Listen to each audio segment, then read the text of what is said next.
Welcome সবাইকে আরও নতুন একটা দিনে। এখন বাজে ওই দুপুর 3টে মতো।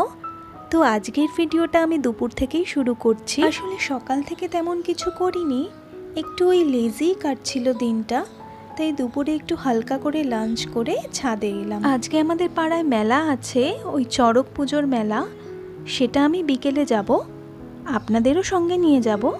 তবে তার আগে কিছু কাজ আছে। ওই সকালে বাজার থেকে চিকেন আনা হয়েছিল, সেটাকেই রান্না করব রাতের ডিনারের জন্য, তারপর বেরোবো। এই ফলগুলো আমি প্রথমবার দেখছি জানেন। আজকে সকালেই ভাই এগুলো নিয়ে এসেছে, তবে এর মধ্যে দেখছে বেশিরভাগই কাঁচা কাঁচা রয়েছে। বললো এগুলোকে নোনা বলে, তবে এটা অনেকটা আতার মতো খেতে। চলুন তাহলে এবার চিকেনটা বসিয়ে দিই। কড়াতে সর্ষের তেল দিয়ে নিলাম। এবার কুচি করে কেটে রাখা পেঁয়াজগুলো আস্তে আস্তে ভেজে নেব। যেহেতু ওই আজকে 1 কেজি মতো মাংস করছি, তাই 4টে মতো পেঁয়াজ আগে আমি ভালো করে ভেজে তুলে নেব। তারপর পেঁয়াজগুলোকে মিক্সিতে ভালো করে পেস্ট করে নেব। আর কিছুটা পেঁয়াজ আমি নেব, সেটা আমি মাংসতে ভাজার জন্য রাখবো। সব পেঁয়াজ আমি মোটামুটি দিয়ে নিয়েছি। এবার চলুন এটাকে ভালো করে লাল লাল করে ভেজে নিই। আপনারা কে কোথা থেকে আমার ভিডিও দেখছেন আর আমার ভিডিও আপনাদের কেমন লাগছে সেটা আমাকে কমেন্ট করে জানাতে ভুলবেন না কিন্তু। আপনাদের কমেন্টের আশায় রইলাম। রাতের রান্নাটা করে নিয়ে আমরা সবাই মিলে চড়ক মেলায় বেরোবো। ওই ছোট ছোট জিনিস কিনবো, কাপ কিনবো, ফুল কিনবো, জিলিপি বাদাম কিনবো। মেলায় যাব আবার জিলিপি বাদাম কিনবো না, সেটা কি করে হয় বলুন। পেঁয়াজ আমার ভাজা হয়ে গেছে, এবার তেলগুলো ছেঁকে ছেঁকে মিক্সিতে পেঁয়াজগুলো তুলে নেবো আর ভালো করে পেস্ট বানিয়ে নেব।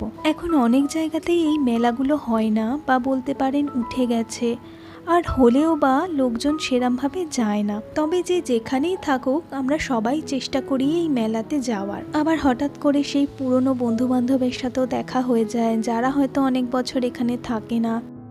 এবার ওই পেঁয়াজ ভাজা তেলের মধ্যেই আদা, রসুন আর কাঁচা লঙ্কাকে ভালো করে ভেজে নিয়ে ওই পেঁয়াজের সাথে ভালো করে পেস্ট করে নেব। আচ্ছা, এবার তোমরা বলো, তোমরা কারা কারা আমার মতো মেলায় যেতে পছন্দ করো? আগে ছোটবেলায় জানেন তো মেলায় গিয়ে খুব কাঁচের চুড়ি কিনতাম, কিন্তু এখন বেশিরভাগ টাইমেই দেখা যায় মেলায় খুব একটা কাঁচের চুড়ি পাওয়া যায় না। আদা, রসুন আর কাঁচা লঙ্কাটা বেশ ভালো মতো ভাজা হয়ে গেছে। এবার চলুন ওই পেঁয়াজগুলোর সাথে মিক্সিতে একসাথে ভালো করে পেস্ট করে নিই। আজকের চিকেনটা একটু অন্যরকম করে করার চেষ্টা করছি, যেহেতু রাতে রুটি দিয়ে খাবো, তাই আজকের মাংসটা একটু কষা কষা করে করব। ওই কিছুটা গোলবাড়ি স্টাইলে বলতে পারেন। এখানে আবার ওই 4টে মতো পেঁয়াজ নিয়েছি, একটু মোটা মোটা করেই কেটেছি। এটা এবার ভালো করে ভেজে নেব। এটাকে আর পেস্ট করব না, এটা চিকেনের সাথেই রান্না হবে। আমি এখন নো ফেস ভ্লগ করছি। আমি চাইছি আমার 500 জন পরিবার কমপ্লিট হয়ে গেলে আমি ফেস দেখিয়ে ভিডিও বানানো শুরু করব। আর আমার দিনের আরও ছোট ছোট মুহূর্তগুলোকে আমি আপনাদের সাথে ভাগ করে নেব। তো আপনাদের যদি আমার ভিডিও ভালো লাগে, তাড়াতাড়ি আমার চ্যানেলটিকে সাবস্ক্রাইব করে আমার পরিবারের অংশ হয়ে যান, যাতে খুব তাড়াতাড়ি আমি ফেস দেখিয়ে ভিডিও শুরু করে দিতে পারি। পেঁয়াজ ভাজা আমার প্রায় হয়েই গেছে। এবার চলুন আস্তে আস্তে চিকেনগুলো এর মধ্যে দিয়ে দিই। আজকে চিকেনটাকে কিন্তু আমি কিছু দিয়েই ম্যারিনেট করিনি, আমি শুধুই ধুয়ে রেখে দিয়েছিলাম। আপনারা চাইলে এতে নুন, হলুদ আর একটু টক দই মাখিয়ে ওই আধ ঘন্টা মতো আগে রেখে দিতে পারেন।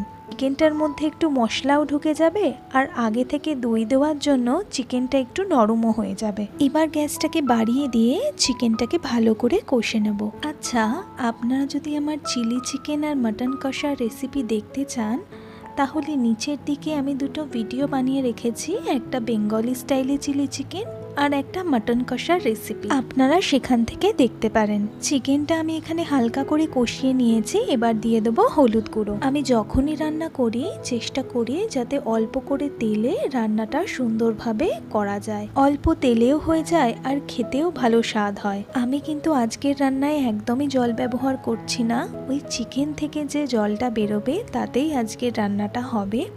কিন্তু আমি আজকের রান্নায় একটুখানি লিকার দেব লাস্টে কালারের জন্য। চিকেন এমন একটা জিনিস যেটা দিয়ে দেখবেন অনেক রকমের রান্না করা যায়, অনেক রকমের পদ করা যায়, কিন্তু মাটন দিয়ে কিন্তু খুব একটা হাতে গুনে পদ করা যায়। তবে কি বলুন তো, মাটন আমি খুব একটা খাই না, না, খেতে পছন্দ করি না সেটা ঠিক নয়, রেড মিট খাওয়া আমাদের শরীরের পক্ষে তো খুব একটা ভালো নয়। আবার অনেকে আছেন মটনটা ঠিক মতো হজম করতে পারেন না। এবার আমি এখানে আস্তে আস্তে পেঁয়াজ রসুন বাটা যেটা আমি বেটে রেখেছিলাম সেটা দিয়ে দিচ্ছি। যেহেতু পেঁয়াজ রসুনটা আগে থেকেই বাটা আছে তাই খুব একটা বেশি বাটবো না। গ্যাসটাকে একটু হালকা করে কমিয়ে দিয়ে ভালো করে কষিয়ে নেবো। আর সাইডে আমি একটু লিকার চা বসিয়ে নিয়েছিলাম, ওটাই একটু অল্প অল্প করে চিকেনের মধ্যে ঢেলে দেবো। খুব কড়া করে করিনি চাটা, আসলে লিকার চা তো তেতো হয়ে যেতে পারে পুরো চিকেনটা, তাই হালকা করে করে নিয়েছি।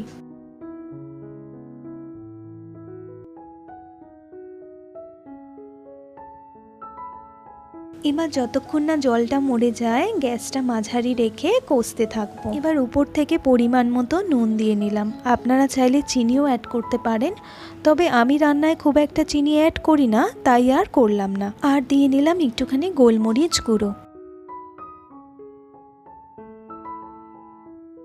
দেখুন চিকেনটা কিন্তু কষতে কষতে অনেকটাই গলে গেছে আর চিকেনটার কালারটাও কিন্তু অনেকটা চেঞ্জ হয়ে গেছে।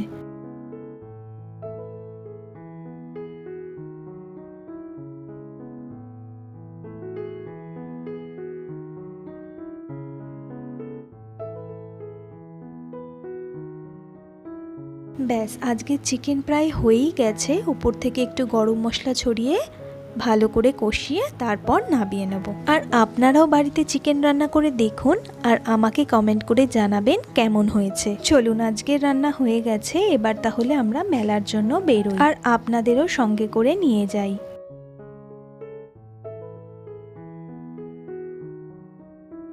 চলে এসেছি মেলায়, কিন্তু প্রচুর ভিড় হয়েছে দেখছি। চলুন আগে দেখি কোথায় মেয়েদের সাজগোজের জিনিস বসেছে। এই মেলাগুলো থেকে কানের দুল কিনে কিনে আমার এত কানের দুল জমে গেছে, তাই ভাবলাম থাক আর কানের দুল নেব না। অনেক ঘুরে ঘুরে এই দোকানটায় এলাম। ওই মা কটা ঘরের জন্য কাপ নেবে, তো সেটাই দেখছিলাম কোন কাপগুলো নেব। চলুন তাহলে এখান থেকে কটা কাপ নিয়ে নিই, তারপর অন্যদিকে যাব।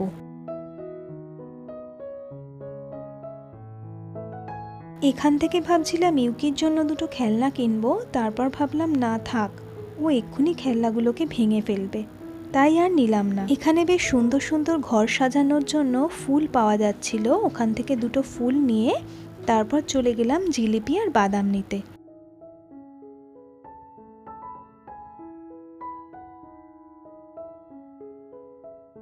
চলুন তাহলে আজকের ভিডিওটা এখানেই শেষ করছি। ভিডিওটা যদি ভালো লাগে একটা লাইক, কমেন্ট আর বন্ধুদের সাথে শেয়ার করতে ভুলবেন না কিন্তু। দেখা হচ্ছে পরের ভিডিওতে, ততক্ষণ পর্যন্ত ভালো থাকবেন।